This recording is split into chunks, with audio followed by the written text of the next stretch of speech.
YCP అధినేత జగన్ రాజకీయ అడుగులు నెమ్మదిగా పడుతున్నాయి. అయితే అడుగులు నెమ్మదిగా పడినప్పటికీ వ్యూహం మాత్రం జోరుగానే ఉందన్న ప్రచారం జరుగుతోంది. గత ఎన్నికల సమయంలో సామాజిక వర్గాలు చూసుకుంటే కాపులు వైసీపీకి దూరం అయ్యారు. వీరు దూరం అవ్వకుండా జగన్ పలు ప్రయత్నాలు చేశారు. కాపు ఉద్యమ నాయకులను తన వైపు తిప్పుకున్నారు. అదే సమయంలో ముద్రగడ పద్మనాభం వంటి కాపు ఉద్యమకారులను పార్టీలో చేర్చుకున్నారు. ఎన్నికల ప్రచారం బాధ్యతలను కూడా అప్పగించారు.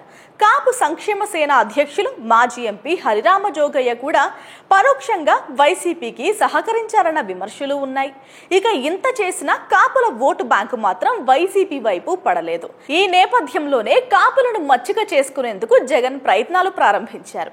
దీనిలో భాగంగానే కాపులకు పదవులు ఇచ్చే ప్రక్రియను శ్రీకారం చుట్టారన్న చర్చ అయితే తెరమీదకు వచ్చింది. దాడిశెట్టి రాజా, కురసాల కన్నబాబు వంటి వారికి తాజాగా పదవులు ఇవ్వడం, వారికి పార్టీలో ప్రాధాన్యత పెంచడం వంటివి కాపులను బుజ్జగించుకేందుకునని అంటున్నారు పరిశీలకులు. కానీ మరి మాజీ సీఎం జగన్ ను కాపులు ఎంతవరకు కాపు కాస్తారో చూడాలి. Please subscribe .news.